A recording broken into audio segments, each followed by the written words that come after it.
Hello दोस्तों, बुनियाद education hub में आप सभी का स्वागत है। दोस्तों, जीके के 50 क्वेश्चन है, वेरी इंपॉर्टेंट क्वेश्चन है। और अगर आप चैनल पर नए हो तो चैनल को सब्सक्राइब जरूर कर लेना और बेल आइकन जरूर दबा देना ताकि आपको नोटिफिकेशन सर्वप्रथम मिल सके। दोस्तों, एक नंबर क्वेश्चन है कि संसार का सबसे बड़ा महासागर कौन सा है। दोस्तों, संसार का जो सबसे बड़ा महासागर है वो प्रशांत महासागर है। कौन सा महासागर है? प्रशांत महासागर। और इसी प्रशांत महासागर में आपको याद रखना कि जो मेरियाना जो गर्त है, जो मेरियाना जो विश्व का सबसे गहरा गर्त है, विश्व का सबसे जो गहरा खड्डा है, जो गर्त है, वो मेरियाना गर्त भी किसी महासागर में है। तो आपको याद रखना वो इसी प्रशांत महासागर में है और ये विश्व का सबसे बड़ा महासागर है। फिर 2 नंबर क्वेश्चन है दोस्तों कि पेनल्टी किक शब्द किस खेल में प्रयुक्त होता है। तो ये आपको याद रखना फुटबॉल में प्रयुक्त होता है। किस खेल में प्रयुक्त होता है? तो फुटबॉल में प्रयुक्त होता है। रणजी ट्रॉफी का संबंध किस खेल से है? दोस्तों, रणजी ट्रॉफी के बारे में आप याद रखना, इसका जो संबंध है वो क्रिकेट से है। ठीक है ना, ये भारत की घरेलू क्रिकेट प्रतियोगिता है। ठीक है ना, तो आपको याद रखना जो रणजी ट्रॉफी है ये भारत की घरेलू क्रिकेट जो प्रतियोगिता है और इसकी जो शुरुआत हुई थी तो आपको याद रखना 1934 में इसकी क्या हुई थी? शुरुआत हुई थी। फिर देखिए दोस्तों, 4 नंबर क्वेश्चन है, वेरी इंपॉर्टेंट क्वेश्चन है। इसमें क्या दे रखा है? इसमें दे रखा है कि ज्ञानपीठ पुरस्कार किस क्षेत्र में दिया जाता है। दोस्तों, याद रखना कि जो ज्ञानपीठ पुरस्कार है तो ये आपको याद रखना ये साहित्य क्षेत्र में दिया जाता है।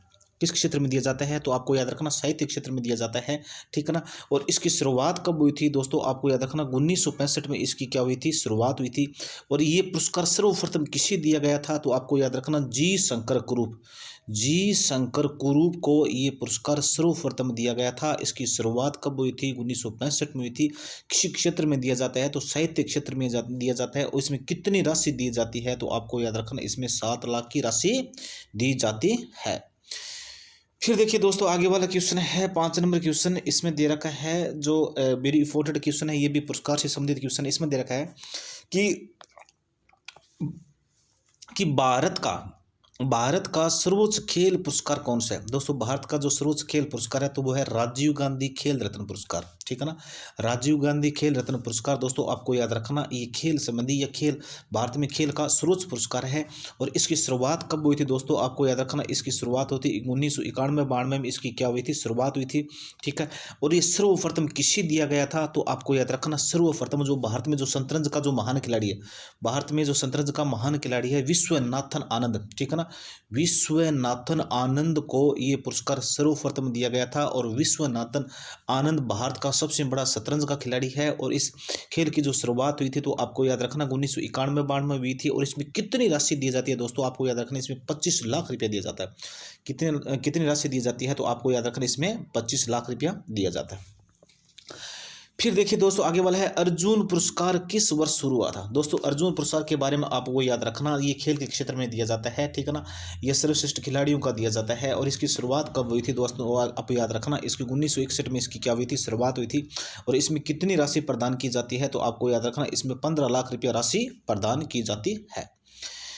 फिर देखिए दोस्तों, आगे वाला क्वेश्चन है जो 7 नंबर क्वेश्चन, इसमें दे रखा है कि भारत की जो मानक समय रेखा कौन सी है। दोस्तों, इसमें पूछा गया है कि भारत का जो मानक समय कौन सा है। भारत का जो मानक समय रेखा है वो आपको याद रखना जो 82.5 डिग्री पूरी देशांतर है। ठीक है ना, 82.5 डिग्री पूरी देशांतर भारत का मानक समय है। और इसकी शुरुआत कहाँ से होती है? तो इलाहाबाद की नैनी के पास से गुजरती है। नैनी के पास से गुजरती है, भारत के 5 राज्यों में गुजरती है। फिर देखिए दोस्तों, 8 नंबर क्वेश्चन है। इसमें दे रखा है कि मैग्सेसे पुरस्कार पाने वाले पहले भारतीय कौन थे। दोस्तों, मैग्सेसे पुरस्कार की आपको याद रखना ये फिलीपींस देश के द्वारा दिया जाता है। और इस पुरस्कार को पाने वाला पहला भारतीय कौन था? तो आपको याद रखना विनोबा भावे पहला व्यक्ति था जिसे रेमन पुरस्कार मिला था। फिर 9 नंबर क्वेश्चन दोस्तों, वेरी इंपॉर्टेंट क्वेश्चन है दोस्तों। ये इसमें देखा है मोनालिसा और किसकी विख्यात पेंटिंग है। दोस्तों, मोनालिसा के बारे में आप सभी जानते हो कि एक विश्व विख्यात पेंटिंग है। ठीक है ना, ये पेंटिंग किसकी है? तो आपको याद रखना लियोनार्डो दा विंची की। और लियोनार्डो दा विंची कहाँ का चित्रकार था? तो आपको याद रखना ये इटली का महान चित्रकार था। और जिसकी रचना कौन सी थी? तो आपको याद रखना मोनालिसा। ये इसका जो रचनाकार कौन है? तो वो लियोनार्डो दा विंची है। फिर देखिए दोस्तों आगे वाला है जो 10 नंबर क्वेश्चन, भारत में कितने उच्च न्यायालय है। दोस्तों भारत में पहले 24 उच्च न्यायालय थे, ठीक है ना। अब तेलंगाना का अलग उच्च न्यायालय बन गया है, तो अब भारत में कितने उच्च न्यायालय है, तो आपको याद रखना भारत में अब 25 उच्च न्यायालय है। कितने उच्च न्यायालय है, तो ये आपको याद रखना भारत में अब 25 उच्च न्यायालय है। कोई विधेयक धन विधेयक है या नहीं, कोई विधेयक धन विधेयक है या नहीं, और इसका फैसला कौन करता है। दोस्तों इसका फैसला करता है लोकसभा अध्यक्ष। इसका फैसला कौन करता है, इसका फैसला करता है लोकसभा अध्यक्ष। क्या करता है, इसका फैसला करता है। अंतिम मुगल सम्राट कौन था, अंतिम मुगल सम्राट कौन था दोस्तों, या दोस्तों आपसे ये भी पूछा जाता है कि 1857 की क्रांति के समय मुगल बादशाह कौन था। दोस्तों आपको याद रखना बहादुर शाह जफर था। कौन था, बहादुर शाह जफर था, ठीक है ना। और मतलब बहादुर शाह जफर था। और इसे अंग्रेजों ने कहाँ कैद किया था, तो आपको याद रखना बर्मा देश की जो राजधानी है रंगून में, और से अंग्रेजों ने इसे कैद रखा था। फिर देखिए दोस्तों 13 नंबर क्वेश्चन है, तम्बाकू पर पूरी तरह प्रतिबंध लगाने वाला विश्व का पहला देश कौन सा था।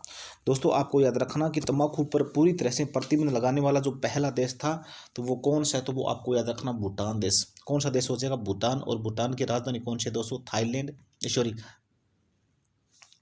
फिर आगे वाला देखिए, इसमें दे रखा है कि जो 14 नंबर क्वेश्चन है कि गोदान किसकी रचना है। तो दोस्तों आपको याद रखना जो गोदान जो रचना है वो मुंशी प्रेमचंद की है। किसकी रचना है, मुंशी प्रेमचंद की है।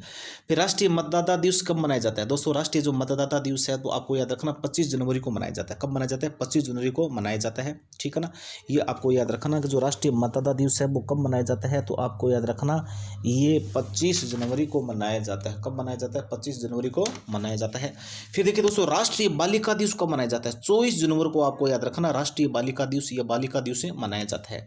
भारत सरकार का संवैधानिक मुखिया कौन होता है। दोस्तों भारत सरकार का जो संवैधानिक मुखिया होता है वो राष्ट्रपति होता है। कौन होता है, राष्ट्रपति होता है। तीनों सेनाओं का प्रमुख कौन होता है, राष्ट्रपति होता है। भारत का प्रथम नागरिक कौन होता है, तो वो आपको याद रखना राष्ट्रपति होता है।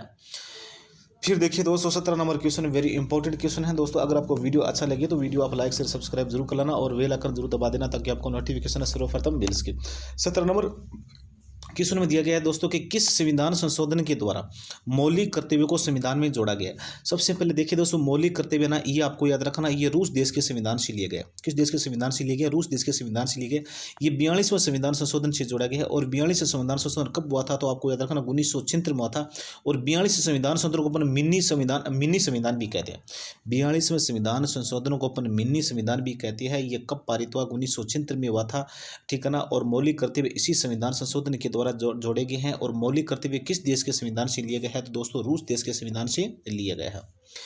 फिर देखिए दोस्तों 18 नंबर क्वेश्चन इसमें देखा है कि नमक कानून को तोड़ने के लिए महात्मा गांधी ने कौन सा आंदोलन शुरू किया था। दोस्तों महात्मा गांधी ने जो नमक कानून तोड़ने के लिए, तो आपको याद रखना सविनय अवज्ञा आंदोलन की क्या की थी, शुरुआत की थी। उपराष्ट्रपति का चुनाव कौन करता है। दोस्तों उपराष्ट्रपति के चुनाव के बारे में आप याद रखना संसद सदस्य, जो संसद के सदस्य है वो क्या करते हैं, उपराष्ट्रपति चुनाव का क्या करते हैं, उपराष्ट्रपति का चुनाव करते हैं, ठीक है। फिर किस मौलिक अधिकार, सबसे पहले देखिए दोस्तों जो मौलिक अधिकार है ना, मैंने आपको बताया था कि जो मौलिक कर्तव्य या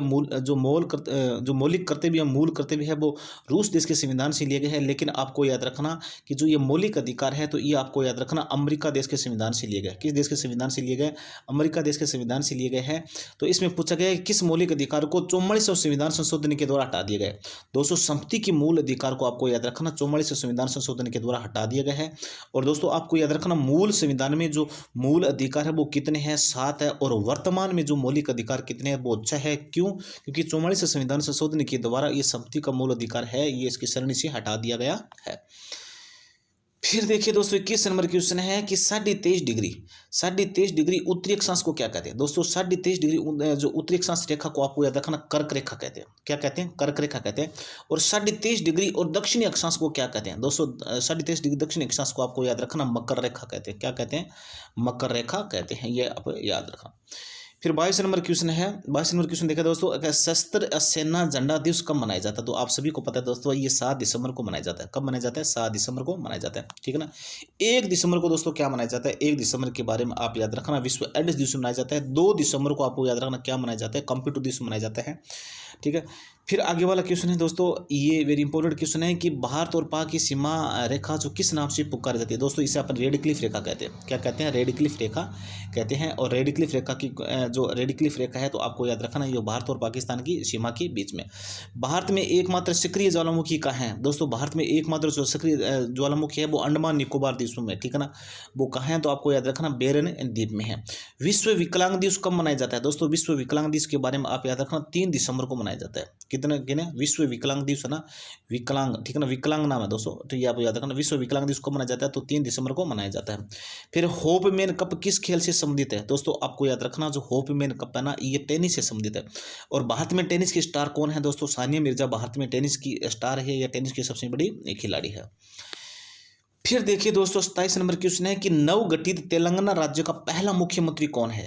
पहला मुख्यमंत्री कौन बना था? दोस्तों आपको याद रखना चंद्रशेखर राव। और तेलंगाना कौन सा राज्य बना था? दोस्तों जो 28वां राज्य बना था, ठीक है ना। वर्तमान जो भारत में जो राज्य है वो कितने? 28 राज्य है, क्योंकि जो जम्मू कश्मीर है उसको क्या केंद्र शासित प्रदेश बना दिया गया है।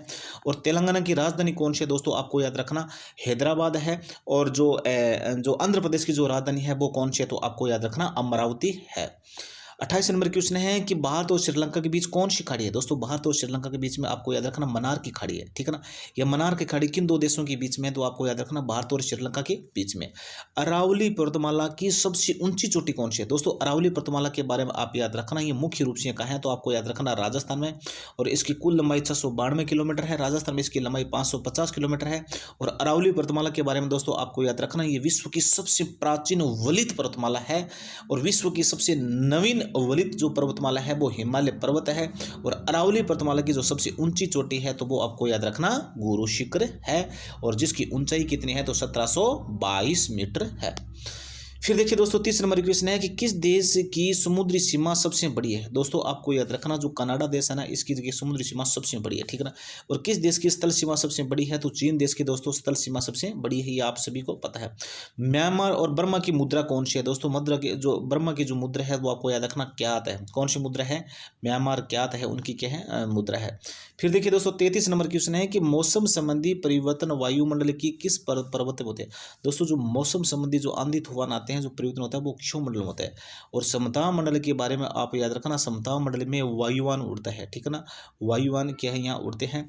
और ओजोन मंडल के बारे में दोस्तों आपको याद रखना ये ओजोन परत की परत है जो पृथ्वी की अपने के अल्ट्रावायलेट किरणों से अपने पृथ्वी क्या करती है? रक्षा करती है। फिर 34 नंबर क्वेश्चन है दोस्तों इसमें दे रखा है कि संसार का सबसे बड़ा सागर कौन सा है? दोस्तों सबसे बड़ा महासागर तो मैंने प्रशांत बताया, लेकिन सागर कौन सा है? तो सागर आपको याद रखना दक्षिणी चीन सागर। दक्षिणी चीन सागर इस संसार का सबसे बड़ा सागर है। और इस पर विवाद चल रहा है दोस्तों, अमेरिका और चीन में इस सागर पर क्या चल रहा है? विवाद चल रहा है। फिर 35 नंबर क्वेश्चन है भारत में पंचवर्षीय योजना का अनुमोदन करने वाला, ठीक है ना, सर्वोच्च निकाय कौन सा है? तो राष्ट्रीय विकास परिषद है, ठीक है ना। और योजना आयोग के बारे में दोस्तों आपको याद रखना अब नीति आयोग की स्थापना की गई है। किसकी? नीति आयोग। और नीति आयोग का जो अध्यक्ष कौन होता है दोस्तों? वो आपको याद रखना प्रधानमंत्री होता है। और नीति आयोग की स्थापना कब की गई है? तो आपको याद रखना 1 जनवरी और 2015 को नीति आयोग की स्थापना की गई है, ठीक है ना। और इसका अध्यक्ष कौन होता है? तो वो आपको याद रखना इसका अध्यक्ष प्रधानमंत्री होता है। भारत के किस राज्य की सीमा, भारत की किस राज्य की सीमा चीन, नेपाल और भूटान मतलब तीनों देशों से मिलती है? तो वो कौन सा राज्य है? सिक्किम। और सिक्किम के बारे में दोस्तों आप सभी जानते हो कि इसमें भारत की जो सबसे ऊंची चोटी है जो कंचनजंगा जो चोटी है ये भारत की सबसे ऊंची चोटी है। वैसे दोस्तों केटू को भारत की सबसे ऊंची चोटी माना जाता है। ये कहाँ पड़ती है? तो ये आपको याद रखना ये पाकिस्तान में पड़ती है, ठीक है ना। लेकिन भारत की जो सबसे ऊंची चोटी है तो वो आपको याद रखना कंचनजंगा है, वो कहाँ है? तो आपको याद रखना सिक्किम है। लेकिन यहाँ क्या पूछा है? यहाँ पूछा है कि नाथुला दर्रा किस राज्य में? दोस्तों जो नाथुला दर्रा है तो वो आपको याद रखना सिक्किम राज्य में, ठीक है ना। और सिक्किम के बारे में आप याद रखना बड़ी इलायची का जो सबसे ज्यादा उत्पादन होता है वो कहाँ होता है? सिक्किम होता है। महान चिकित्सक चरक किसके दरबार में था? तो दोस्तों चरक था ना, और चरक की पुस्तक चरक संहिता, ठीक है ना। ये किसके दरबार में था? ये कुषाण वंशी शासक था, उसका नाम था कनिष्क। ये कनिष्क के दरबार में रहता था। ये कनिष्क का क्या था? राजवेद था। फिर देखिए दोस्तों 39 नंबर क्वेश्चन है कि भारत में मेट्रो पुरुष कौन कहलाते हैं? दोस्तों आप सभी को पता है कि भारत में जो मेट्रो पुरुष है वो श्रीधरन को कहते हैं। किसे कहते हैं? श्रीधरन को भारत में मेट्रो पुरुष के नाम से जानते हैं। भारत की स्वतंत्रता के समय और कांग्रेस अध्यक्ष कौन थे? दोस्तों जब अपना देश स्वतंत्र हुआ था उसमें कांग्रेस के अध्यक्ष कौन थे? तो आपको याद रखना JB कृपलानी थे, ठीक है ना।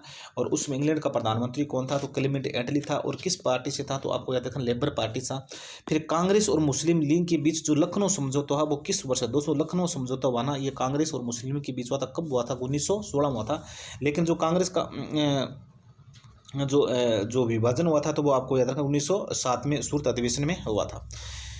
फिर देखिए दोस्तों 42 नंबर क्वेश्चन है, इसमें देखा है कि पानीपत का तीसरा युद्ध और किस किस के बीच हुआ। दोस्तों पानीपत का जो तीसरा युद्ध है वो मराठों के बीच में, ठीक है ना, और अफगान शासक था अहमद शाह अब्दाली के बीच में युद्ध हुआ। ये कब हुआ था? तो आपको याद रखना ये 14 जनवरी, ये क्या हुआ था? 14 जनवरी और 1761 को ये युद्ध हुआ था। और इस युद्ध में मराठों की क्या हुई थी? हार हुई थी। और अहमद शाह अब्दाली की क्या हुई थी? विजय हुई थी। 43 नंबर क्वेश्चन है दोस्तों, इसमें देखा है कि सबसे लंबा राष्ट्रीय मार्ग कौन सा है। तो दोस्तों आपको याद रखना जो सबसे लंबा जो राष्ट्रीय मार्ग है वो NH वाराणसी से और कन्याकुमारी तक है, वो NH7 है। वो ये भारत का सबसे लंबा राष्ट्रीय मार्ग। संगमरमर, संगमरमर किसका परिवर्तित रूप है? दोस्तों संगमरमर के बारे में आप याद रखना, ये कैल्शियम कार्बोनेट का बना होता है। किसका बना होता है? कैल्शियम का। चूना पत्थर भी किसका बना होता है? कैल्शियम कार्बोनेट का बना होता है। ये किसका परिवर्तित रूप होता है? दोस्तों आपको याद रखना ये चूना पत्थर का क्या होता है? परिवर्तित रूप होता है, ठीक है ना। और जो ताजमहल है दोस्तों वो कहाँ के संगमरमर से बना हुआ है? तो आपको याद रखना वो नागौर के मकराना के संगमरमर से बना हुआ है। फिर देखिए दोस्तों विश्व व्यापार संगठन का मुख्यालय कहाँ है? दोस्तों आपको याद रखना कि जो विश्व व्यापार संगठन का जो मुख्यालय ना वो कहाँ है? तो आपको याद, वो आप सभी को पता है वो कहाँ है? तो जेनेवा, ठीक है ना। और ये जेनेवा कहाँ पड़ते हैं? तो आपको याद रखना ये स्विट्जरलैंड में पड़ता है। और विश्व व्यापार संगठन की स्थापना कब हुई दोस्तों? 1 जनवरी और 1995 को विश्व व्यापार संगठन की स्थापना हुई थी। इसका मुख्यालय कहाँ? तो आपको याद रखना जेनेवा। चोरी चारा कांड, ये दोस्तों आपको याद रखना जो चोरी चारा कांड है ना ये 4 फरवरी 1922 को हुआ था। और इसके बाद महात्मा गांधी ने कौन सा आंदोलन स्थगित कर दिया था? दोस्तों आपको याद रखना असहयोग आंदोलन क्या कर दिया था? स्थगित कर दिया था।